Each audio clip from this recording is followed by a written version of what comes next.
A bit of an echo. We could get everyone to just be on mute for right now. Okay. So good afternoon. We're going to go ahead and get started. It is 2 o'clock.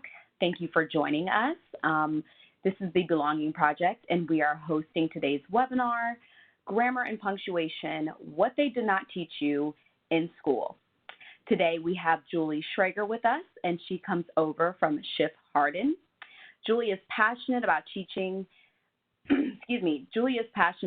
writing to a wide range of audiences and has worked at Schiff Hardin's in-house legal writing coach for 12 years. Julie graduated from Harvard College in 1986 and the University of Chicago Law School in 1989. After graduation, she worked as an associate in the litigation and legislation practice areas at Arnold and Porter in Washington, D.C., and as an assistant United States attorney in the Civil Division of the U.S. Attorney's Office in Boston. Julie taught legal writing full-time at Chicago Kent College of Law for several years before she joined Schiff and continues to teach periodically. So with that being said, I will go ahead and hand it over to you, Julie. Thank you so much, Whitney. I'm really excited to be here today and be sharing one of the most exciting topics of all time, grammar and punctuation.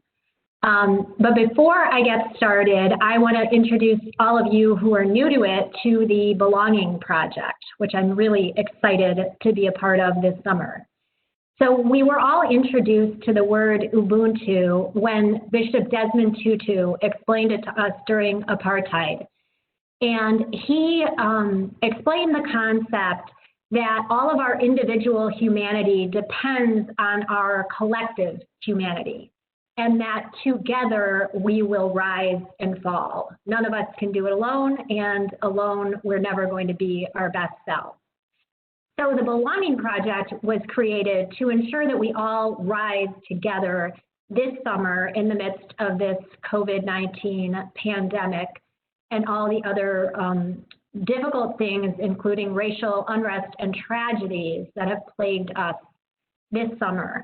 So through the Belonging Project, law firms and industry partners and nonprofits are coming together to offer all sorts of training and resources and one-on-one coaching and mentoring for diverse lawyers and law students to ensure that we all get through this and are stronger on the other end.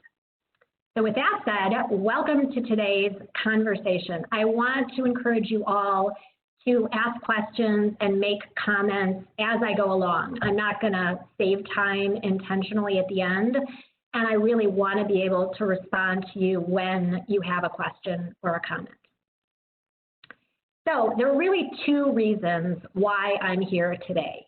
The first one is that I have seen in my years of teaching and now at Schiff that people reach conclusions about other people's grammar and punctuation mistakes that are unwarranted and unfair and reflect a bias. So with that, what I mean is a partner, for example, will read something that an associate has written, and if the partner sees certain grammar, proofreading, punctuation, word choice mistakes, they won't conclude, oh, that person hasn't learned the rule about when to use that or which or where this apostrophe goes.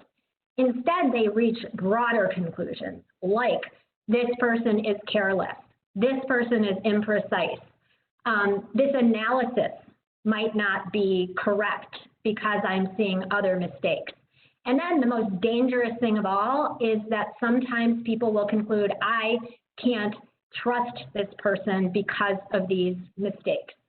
So that's insidious enough on its own, but what we've also learned over the past several years, and I credit an incredibly important study done by Dr. Aaron Reeves at Nextians, which analyzed how law firm partners, black and white, men and women, analyzed memos when they thought the memo was written by a white man versus when they thought the memo was written by a black man.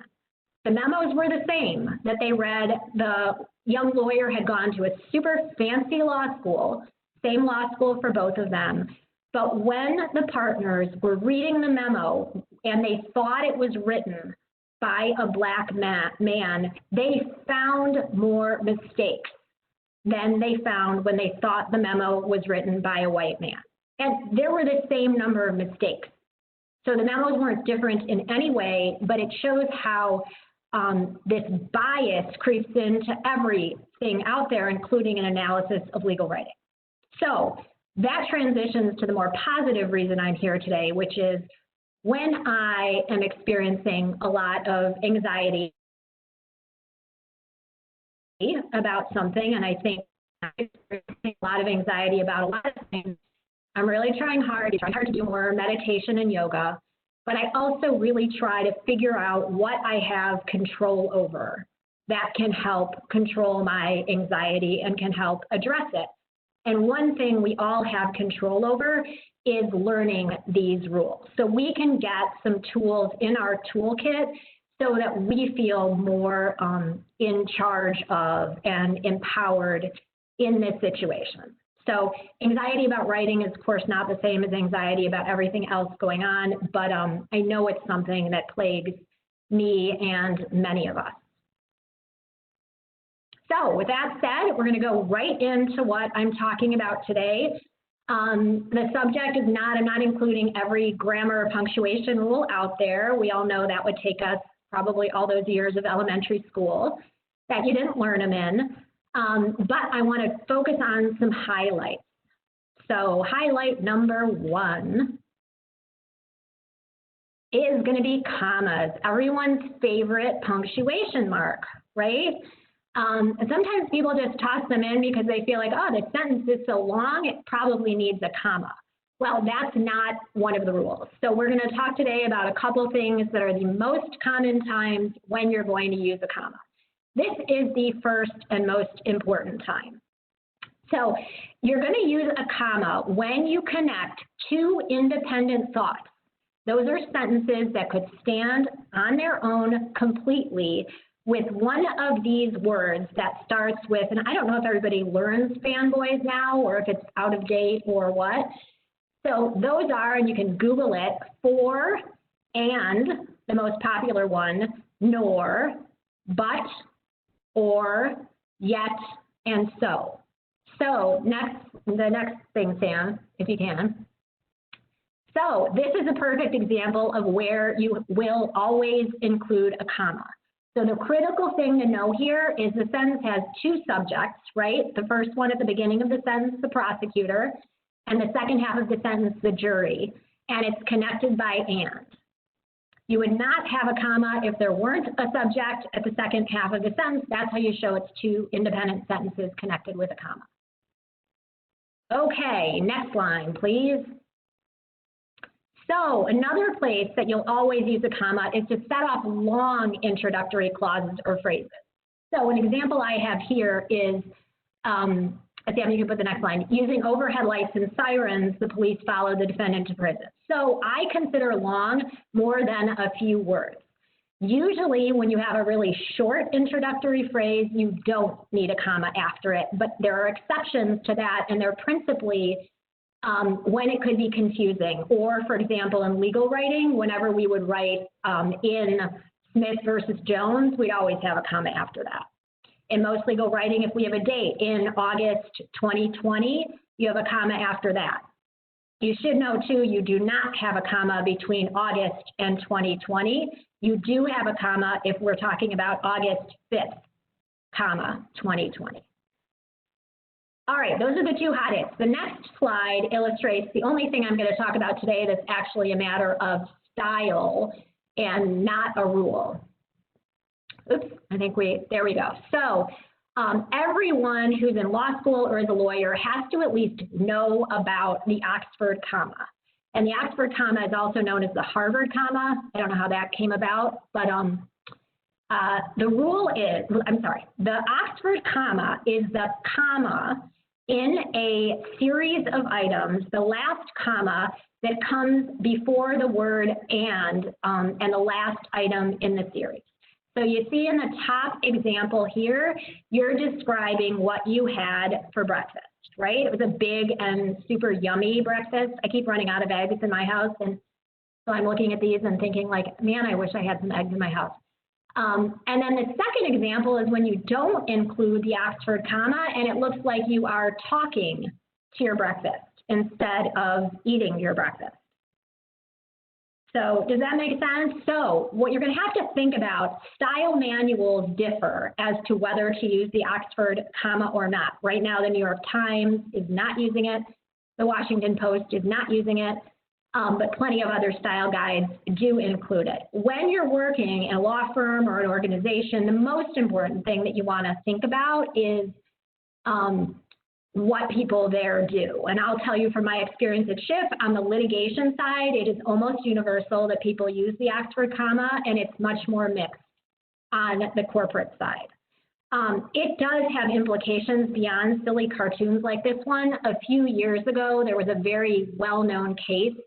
And if you Google Maine dairy, Maine as in the state and dairy as in cows, you'll find out why certain employees got a $5 million settlement because of the way a statute was interpreted without the comma.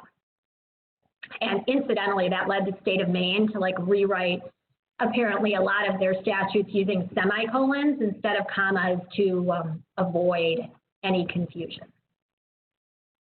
So next slide. So this is the most common comma mistake that I see all the time. This is called a comma splice or a run-on sentence. And all of you have probably heard that term from school over the years. So you cannot, under any circumstances, connect two independent sentences with a comma. That is just wrong. But the good news is you have not one, not two, but 3 ways you can make that better. So way number 1 is you can connect 2 closely related sentences with a semicolon. What you got to know there with that semicolon is you want the sentences to be related to each other, and what comes after the semicolon has to be a whole sentence. Okay, that's correction number 1, and that looks perfectly great to me. Correction number 2, you get to use another one of my favorite punctuation marks, a colon. And you can connect 2 sentences with a colon when the second one explains or illustrates the first one. So you see how that works here as well? And it's not going to be in all circumstances that you can connect 2 sentences with a colon, but this is a perfect example. And then the third one, which is maybe the easiest and a good one that you can always use, is just put a period there. And that way you get 2 really clear, short, punchy, easy to read sentences. All right, so we want to avoid comma splices and run-on sentences as much as we can. To find those, you just sort of like look for commas that seem not to be connected to anything in the middle of your sentence. Okay, which is a perfect transition into colons. No one knows how to use these correctly. And this is not a style question, not a matter of opinion. This is a 100% rule, which is that you need a complete sentence before a colon. So that means this one is wrong. You can never have a colon after a verb, like plaintiffs must allege here. You can't ever have a colon after a preposition, like to, like I am going to, colon. That's always going to be wrong also. So the answer to this one is super simple to correct this mistake. You just take it out. You never need a colon before, after a verb, or you shouldn't have a colon after a verb. So one thing to note about this example is look how perfectly parallel the 3 items in this list are. That's something you're always going to be thinking about doing when you're writing lists in legal writing. And even if you end up taking out the numbers, I use numbers to just sort of check it and to make sure that you've got it right as you're going along. And the other thing about this after that you can note is the items in the series, in the list, are separated by semicolons. which looks nice and is another effective way to use semicolons. All right, I'm making sense so far, I hope, since no one's asked me a question. Okay, so oh, sorry, go ahead. We actually do have a question. Great. So on slide 6, if we could go back just really quickly. Of course. Someone asked, could we have also used and? Oh, great question. Yes, we absolutely could use and, or I should stop myself for a second. Using and is another way to connect to related sentences. I don't think it works with these two related sentences because they're not independent points. So they're not really joined by, they must be specifically pleaded and they can't be inferred, because I think that they cannot be inferred really is explaining that they have to be specifically pleaded, if that makes sense. So if they were two independent points, you absolutely can connect with and. You'd have a comma before the and you would often do that if it worked in your sentence. Thank you. And another question, what about adding the following before the colon to make a complete sentence? Perfect. Another option here. So consequently, plaintiff must allege the following colon. Great. That was it. Thank you. All right, going on to apostrophes then, which as we know, we can use sometimes to make possessives and plurals and all those kinds of things. So I'm trying to make this as simple as I can. It's sometimes hard to explain. We all know that to make a singular word ending in S plural that says it wrong, you just add S to do that. So see on the next one, which is Lewis's bedroom was very clean. Some people find this to look weird or sound weird because Lewis ends in an S, but this is correct. When it's a singular word, even if it ends in S, you use an apostrophe S to add the possessive there. So the next one is to make words plural, you add S and you don't add any apostrophe. So the inspectors visited your company, you're just making it plural. Okay, so it gets complicated when you're talking about how to make plural nouns possessive. And this comes up in law all the time when we have like plaintiffs or defendants, more than one of each. So typically when plural nouns end in S, we just add an apostrophe to make them possessive. All right, back to those same inspectors. So singular word ending in S, to make it possessive, you do apostrophe S. Plural word ending in S, to make it possessive, you just do apostrophe. The other examples that we sometimes hear about with just ending, just using an apostrophe rather than an apostrophe S, typically were things like classical words or biblical words. I think about like Ulysses, where you might just do an apostrophe instead of an apostrophe S. But the division is between single words and plural words. So in legal writing, another really important thing to note is, you know, there are two ways to write it, right? There's IT apostrophe S, and then there's ITS, and they mean different things, right?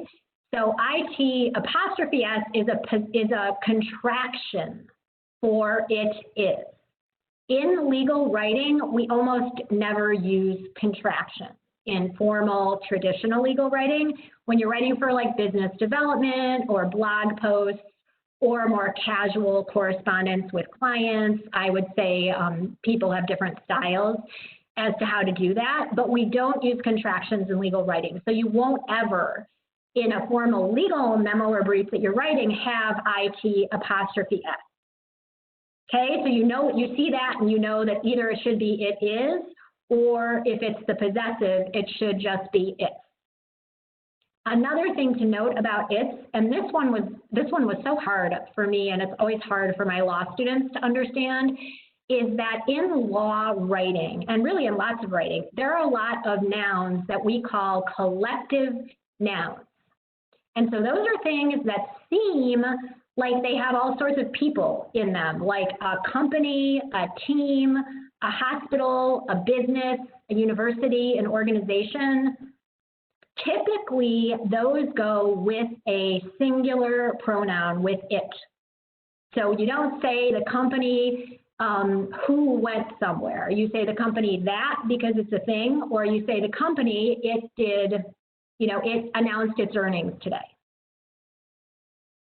Does that make sense? So you always want to, so we use it in legal writing a whole lot more than we typically do in other areas of writing.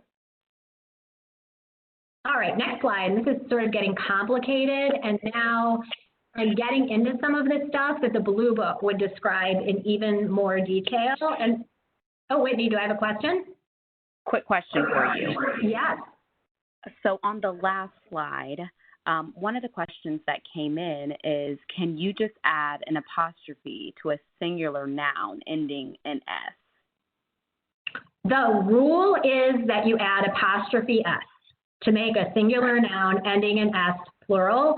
I would say that you'll see organizations out there and people out there who, as a matter of personal style, just don't like how it looks, but that isn't correct. Okay. And you all know this, until we can, dominate the respective cultures of our organizations and create our own style guides, we're always following what some other people are doing in terms of how they punctuate and how they write. Okay, so ellipses.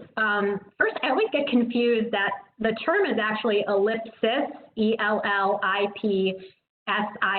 and that describes all three of the dots.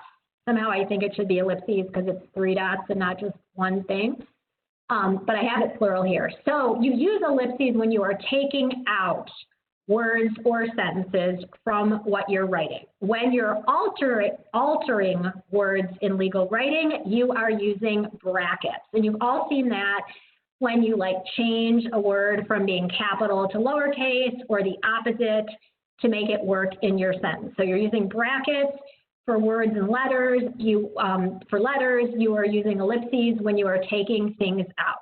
So the rule here, and I have two different examples in this little PowerPoint, is you're always going to have spaces between each of the dots. When you are taking something out in the middle of a sentence, you use 3 ellipses, and you have spaces before the first one, in between each of them, and then after the last one. Does that make sense to people? And then the next example is where you have ended the sentence in the quote, but then taken out something after that sentence. So the first dot there is a period, and then you've got those spaces between each of the 3 dots that are the ellipses that indicate that you took something else out. So maybe the most important thing about taking things out of what you're writing is not a grammar rule, but is the fact that, of course, you can't alter quotes in a way that makes them say something different from what they originally said. And, the best example is, the court held that Smith beats Jones versus the court, held that Smith, does not beat Jones, or something like that. So be really careful that you don't want to change the meaning of a quote when you're taking it out, when you're taking out words or phrases. The other thing here, just one more thing before I go to the next slide, when you're altering quotes, you also want to see how it looks. And there's sort of an aesthetic to all legal writing, and really all writing generally, that if you're taking out so much material in a quote, it's probably not effective to quote the whole thing. You might just want to quote little phrases and clauses and integrate them into your writing so that it works better within what it is that you are trying to write.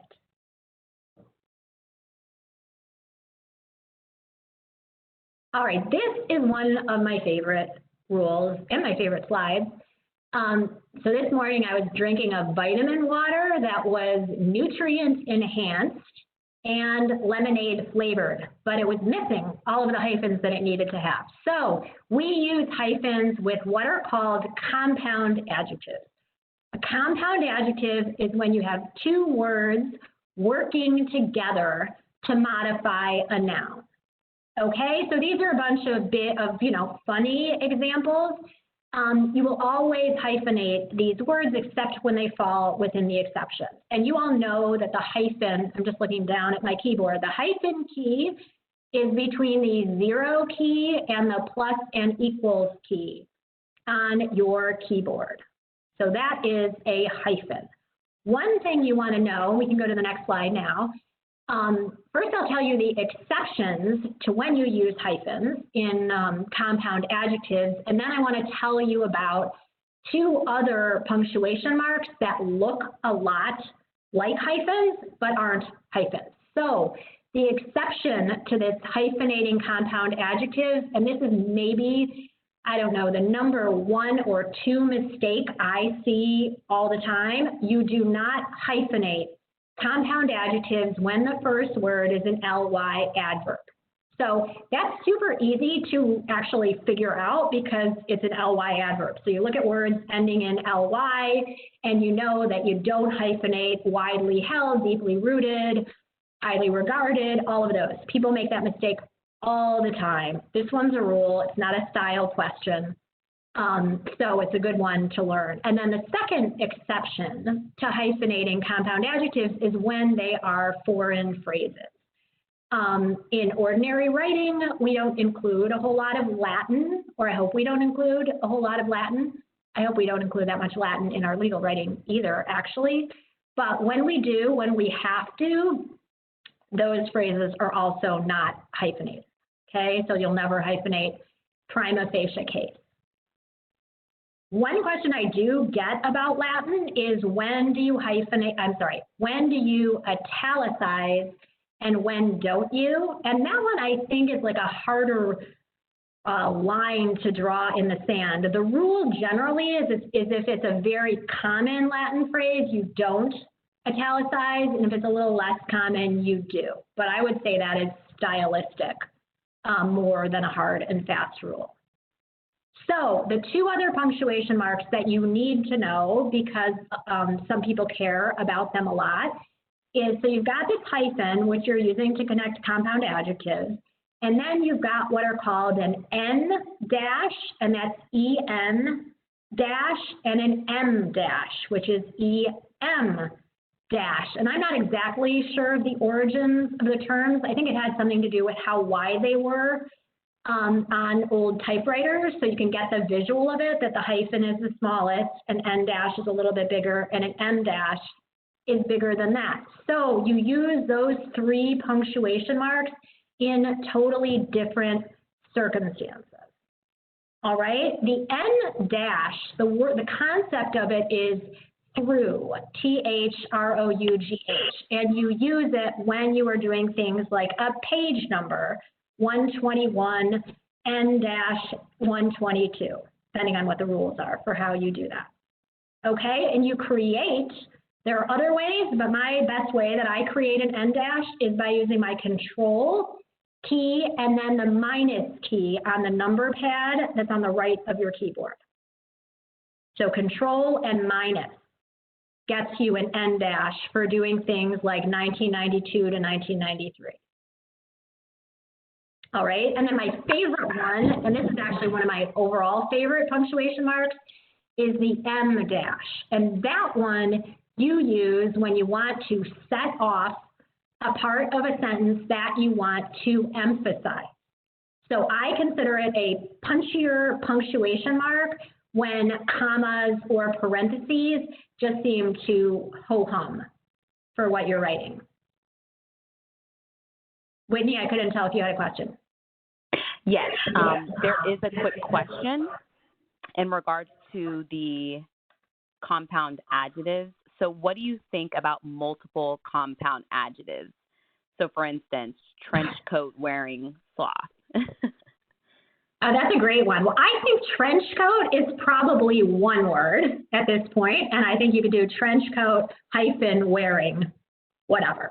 I think most writing is effective when you focus on having really good nouns and really good verbs and not over relying on adverbs or adjectives. So when I read a brief, for example, and someone keeps telling me that something is clearly correct, I get more and more skeptical each time I read that, because I'm like, there's litigation here. Obviously, these two parties disagree.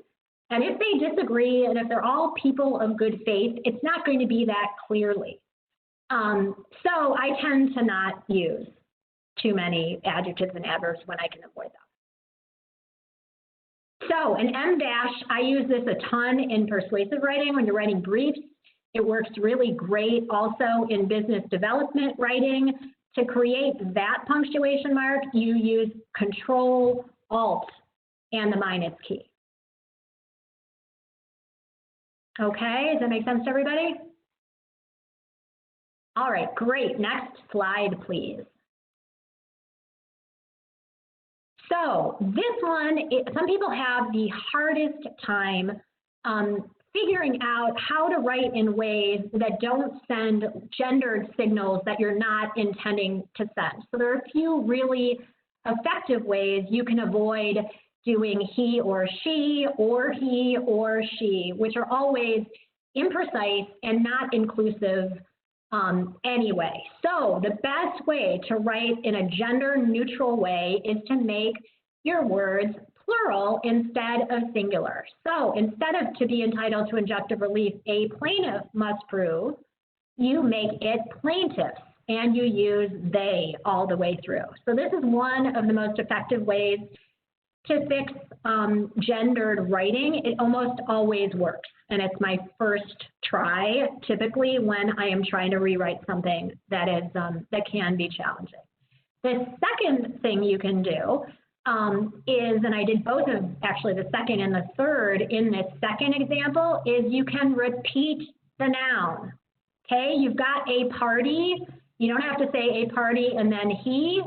You can have the party cannot be deprived of that right. So this one you got to check and make sure it sounds right, but almost always it will, and you'll be more precise anyway, because pronouns, it's often hard to figure out who you are referring to when you use too many of them. So the third way that I have in here is swap out a possessive pronoun or anything that could be gendered for an article like the or a. So that almost always works as well. So those are my three tools. I use those all the time because I think in today's world, we're never going to be writing, he or she or coming up with something different instead. All right, next slide, please. So I've got to tell you all, until I started teaching legal writing, I could not have told you what a modifier was. I just don't think it was a term that I'd ever learned in all of my education. And I don't know, I'm not going to fault any particular part of my education, but let's just say all of my education. So a modifier is a word or phrase or clause that modifies or connects with another word or phrase or clause in your sentence. The key here is modifiers have to go as close as possible to the words they modify, or they end up modifying something else and they create really funny sentences that don't mean what you think they mean. So the next two sentences here are the two funny sentences, or one is a funny sentence and one is a less funny sentence. So the men serve steak to the women on paper plates. And I don't know, I guess if I were on a plate, I would rather be standing on a paper plate than on a, ceramic plate. That feels a little more dangerous, or porcelain or something like that. But the point here is obviously the women were not on paper plates.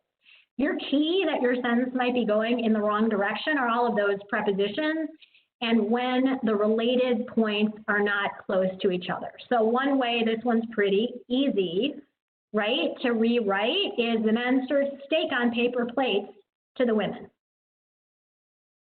So you're always going to be looking for ways to put the word or the phrase or the clause closer to the thing that it modifies. The next one's another funny example.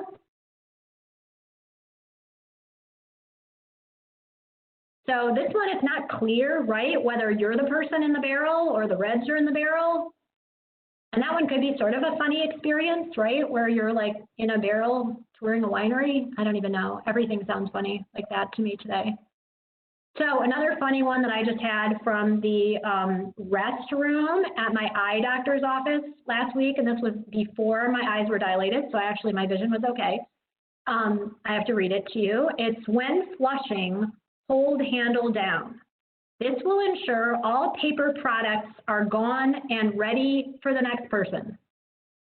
So the paper products will be ready, I gather, after you flush. So you're wanting to put words really close to each other. The biggest mistake that happens all the time in this context is illustrated on the next slide. And this one is important because we have a few partners at Schiff, and I see people out there in the real world who almost use this one rule as a test of whether you understand grammar and punctuation. And if you get it wrong, you are so not alone. There are just millions of people who make this mistake all the time, including, I'll give you an example from the governor of Illinois yesterday. So the word only needs to go as close as possible before the word or phrase that it modifies.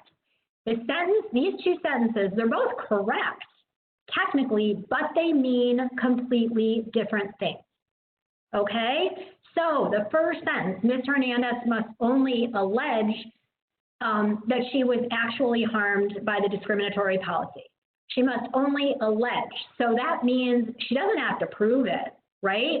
She doesn't have to come up with evidence. She just needs to allege it.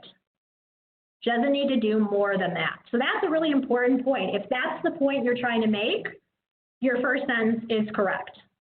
But if you're trying to make another point, and I think almost always we're trying to make the second point, but we're writing it like the first sentence.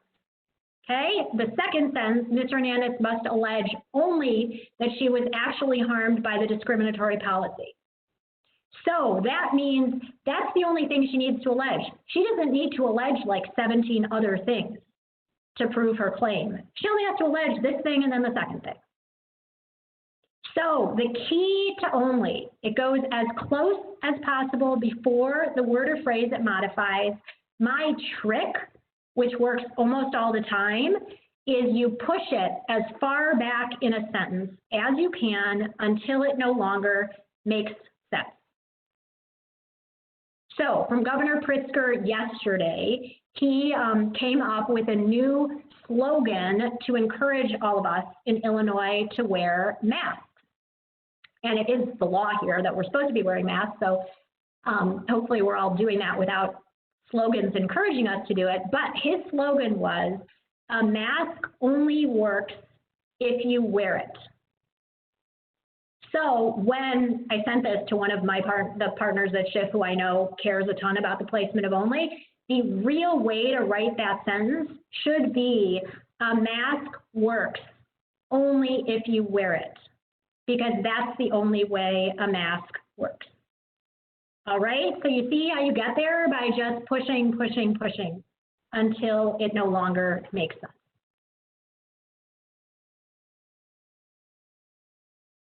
And I gotta tell you, I'm not sure I'm doing you a favor to teach you all of these rules, because you go out there in the world and your eyes start to hurt when you find all of these mistakes everywhere. It reminds me of what it was like being a first year in law school, and I'm sure some of you remember this, like taking torts, and you spend like your whole life looking around you and thinking, that's a tort, that's not a tort because there was no duty, or that's a tort, but is there a proximate cause? So you start seeing the world through this lens, but I'm hoping it helps as opposed to hurting your eyes the way it can sometimes. So, all right, so another type of modifier is called a dangling modifier, and that's usually a modifier that comes at the beginning of a sentence that's modifying the rest of the sentence. So two funny examples here that you can tell aren't correct. Sitting on the top shelf of the refrigerator, Desmond saw Mom's pristine birthday cake. So the cake is in that second part of the sentence, which is great, right? But the sitting on the top shelf of the refrigerator, the subject of that sentence, which is the thing coming right after that phrase, needs to be the thing that's sitting on top of the refrigerator. So you can switch it around by saying, you know, a birthday cake was sitting on the top of the refrigerator, or Desmond saw Mom's birthday cake sitting on the top of the refrigerator. But the way it is now, it's in the wrong place, and it's called dangling because you don't have anything that's doing the sitting as the subject of the sentence. Same thing with the next example. And then another one that I see all the time, and this happens in things that we write at the firm. It happens a lot with like customer service calls or things that are written, which are where you mix up we and you, or we and they. So it's something like, you know, as customers of State Farm, we ask that you do something. So the we is not the customers of the State Farm, the we is State Farm, the customers are something different. So be really attentive to that. The way you look for these is, especially, this is the most typical, is look for those ing verbs in your writing and then ask yourself who's doing the sitting, dancing, struggling, whatever it is that you're doing there. And that's got to be the subject of your sentence. Okay, all right, the next examples are a little bit more legal focused, and they also illustrate another important principle of legal writing that I'm not getting into a ton today because I wanted to focus on grammar and punctuation, but that's active voice, which you are always going to seek out when you can. So look at this one. So under Illinois law, when evaluating a mistake, the proper focus is blah, blah, blah. So the focus is not the thing doing the evaluating the mistake, right? That like would not make any sense in any scheme of the world. So the subject of the sentence has to be the thing doing the evaluating. So under Illinois law, when evaluating a mistake, courts must focus. See how that's better anyway? You've got a short, concrete subject like courts, and you've got an active verb, must focus, as opposed to the is on above. So you are looking at that subject of your sentence and make sure that it's the thing doing whatever it is that you have in that clause that's introducing the sentence. Make sense to everyone? All right, the next one is maybe, I don't know, it's also in my top 5 of mistakes that I see all the time. And this one I did learn at some point, but I just could never keep the rules straight. So the first example is what's called a restrictive clause, and the second example is called a non-restrictive clause. I have a hard time remembering those terms. The only way I do it is restrictive means essential, and non-restrictive means non-essential. And I remember that just because of the 2 nons that connect me. So restrictive and essential means that the sentence wouldn't mean the same thing if that clause wasn't in there. And the non-restrictive means, yeah, the sentence would pretty much mean the same thing, even without that clause. So when it's restrictive and you need to have it in there, you use that, no commas, hard and fast rule. When it's non-restrictive and it could come out, you use which, commas on both sides. So the complexity there, well, there's one complexity there, which is, what if it's a person that you're talking about and so you need to use who?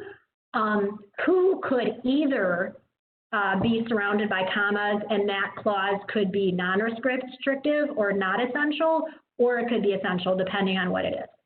Okay, so these 2 examples first. A complaint that fails to state the exact words can't be saved. That means that this type of complaint, when it doesn't set those exact words, can't be saved. Okay, has to be there, right? Because it wouldn't make any sense if you said a complaint can't be saved. All right, so that no commas when it has to be there. The second one is describing a specific complaint, right? Like the complaint in this case, which does not include the exact words, cannot be saved. So here it's saying, hey, I'm describing this complaint to you and it can't be saved. But it isn't saying that because it doesn't have those exact words, that's the reason it can't be saved. So you see how the different punctuation and the different words here make a huge difference to the meaning. So let me give you two examples with who. The man who sat next to me was my boyfriend. That's essential to the meaning of the sentence, right? Because you're describing the man who sat next to me. If it is something like the man who was walking down the street, and it's something that isn't essential to what you mean in the sentence, then you can use it as a description and you start with a comma or end with a comma. So the man was my brother. The man who was walking down the street was my brother. And actually, that same example could go either way. Could be that it's essential to describing him, or it could be that you're just describing. So I would say who is harder, but that or which are what you're using for all things and most of these sentences. All right, I'm going to talk a little bit now about spelling, and especially the words that we mess up and that are really important for lawyers. When I graduated from 8th grade in Illinois, we had to take a no excuse spelling test, and I still remember it was the kind of thing that like totally stressed me out because I think they told us that you wouldn't get to go to high school if you didn't pass it. I have no idea what words were on that list, but I now think we need the same kind of a list for lawyers. So here, I'm just going to go quickly through some of these. Mistake number one I see all the time is affect, effect. The general rule is to affect something with an A is almost always a verb, and effect is almost always a noun. I want to avoid the horrible effects of the pandemic.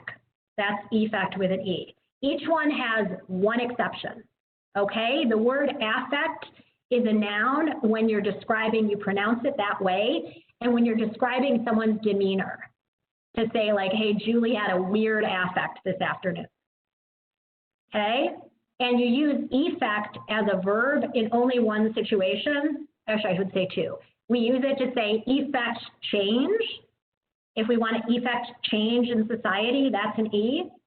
We also, as lawyers, use it to say effect service, like service of process when you're serving somebody with something. So, but otherwise, affect's a verb, effect is a noun, almost always. So, principal, this one is sort of easy to remember. Anybody who did go to elementary school remembers that the principal is your pal, and so that ends in AL. And that type of principal is also the main event, the main thing, the most important thing. Principal with an LE, I remember that one this way, is that it ends in an LE like rule ends in an LE. And that's what it means. It means rule. Okay, this one's sort of funny and it comes up all the time. Perpetrate and perpetuate. Perpetrate is you're like making something happen, right? That's like I'm gonna perpetrate a crime or something like that. Perpetuate is you're continuing something. So those are two different words too. Capitol and capital, you almost never use the one with OL. That's really only the building. The Capitol building, I guess people who live and work in the Capitol may use that, the building. The other capital is used for money, and the capital city is AL. Okay, back to torts for a moment. This one's really funny because these all have very, very different meanings. So tortious is related to a tort. That's the one that we typically use as lawyers. Okay, tortuous is like a windy and like a difficult way to get somewhere. And then torturous, you can guess that one, has something to do with torture, which is most often not the same as a tort. Okay, tenants and tenants, this one is just a typo that happens all the time between the people who live somewhere and the rules. One of my favorite typos that I saw recently was in a court opinion where the court, instead of talking about willful and wanton misconduct, which you all know is WANTON, misspelled it throughout as wonton, WONTON. And obviously spell check doesn't make this stuff up because they're all words, right? And then historical. This one's interesting. I definitely never knew this. Historic is something important that happened in the past. That's historic. Historical is just anything that happened in the past. So try to use those correctly if you can as well. Okay, I love other common misspellings that people could send me just so I know to add to my list for the future. Anyway, the next slide, please. So proofreading, and I'm going to talk a lot more about this. If you liked this presentation, I'm coming back on September 9th to talk about revising, editing, and proofreading your own work. This isn't giving away too much of the punchline of that workshop, but the best practice there is you really can't proofread until you're like done with everything else in the document that you're writing. As long as you're messing around with things and screwing around with sentences and changing substance, it's really hard to get a document in a place where you've proofreaded it properly. So some overall tips though that you can have, and the first one is the next thing on this slide, which is like know where you make mistakes, right? We all have things that we mess up more than other things. So I've had associates in the past who keep like, you know, in the notes function on their phone, for example, like their personal revision checklist, which is like, I know I'm going to mess up all of these things. I know I'm going to mess up the word there. I'm going to do THEIR when I mean THERE or THEY apostrophe RE, although we know you're not mostly going to do that because we don't use contractions in legal writing. So keep track of those. You know, it just gives you like a handy tool to go back and look at them.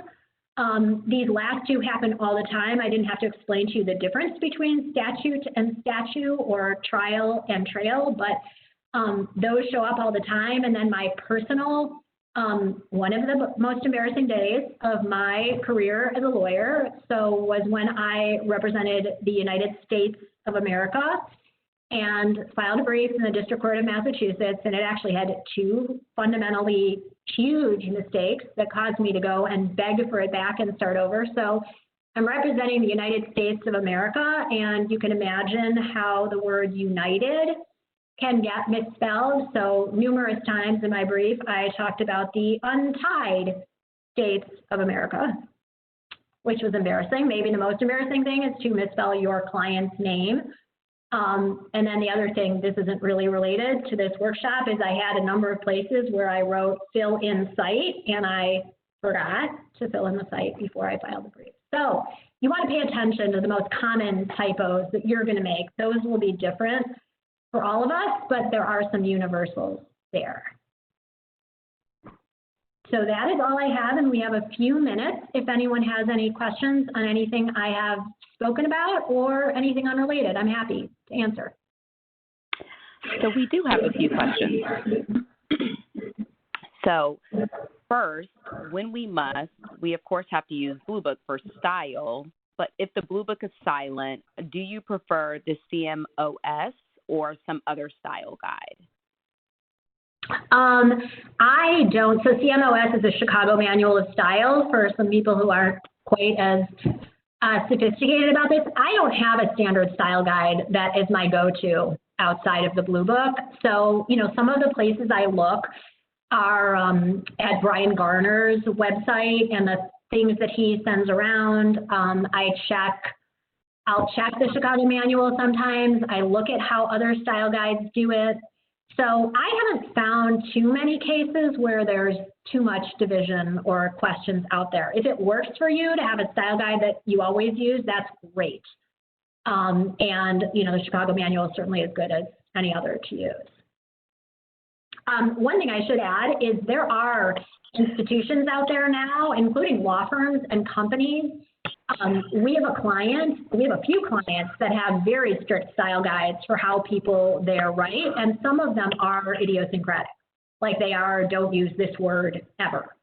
And those are not things that you would know. So you're always going to be looking for the most specific style guide that you can find. Same things for courts. You know, everyone who practices around here in litigation knows that the Seventh Circuit has a very strict style guide that will tell you one space after periods, for example, and not two. And it has guidelines for font and type size as well.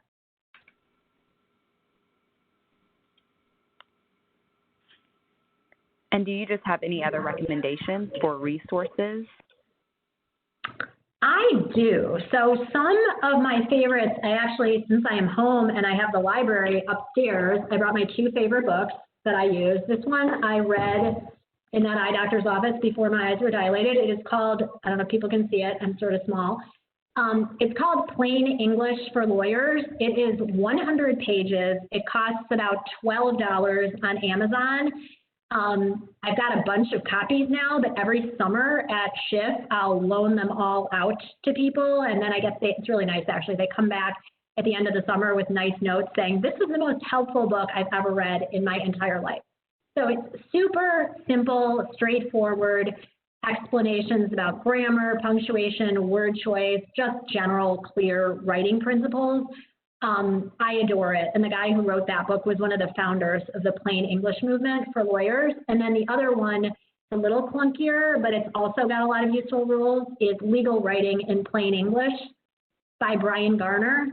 And then my go-to things on grammar and punctuation, I go to the Grammar Girl website a lot, and she has a podcast that's sort of fun. I get lots of answers there. There are also some fun websites. There's one called chompchomp.com, and I also have seen one called Grammar Monster that have exercises and some cheat sheets for some of these rules, and they try to make it entertaining. So if you want to learn, but in an entertaining format, I would recommend that as well. And Grammar Girl has a couple good books also that are super clear guides. There's one that's a student's guide to writing, but I think it's really useful for everybody. Great. And one last question before we wrap up here. So when paraphrasing, should we cite the source? Yes. If you are a lawyer or a law student and you are writing something that came from somewhere outside of your head, even if you are paraphrasing it, you should cite to the place where it came from. So as lawyers, you're almost never going to be raw. You'll never be able to oversight. I don't mean oversight as an S-I-G-H-T. I mean cite too much. It's really good practice to make sure that you have credited everything that you're coming to from an outside source.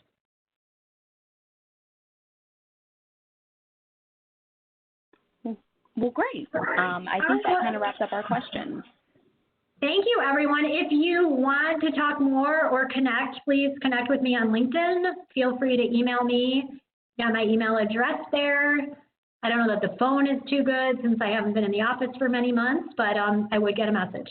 So thank you so much for coming. And thank you, Julie. You're welcome. All righty, and have a good afternoon, everyone. Bye.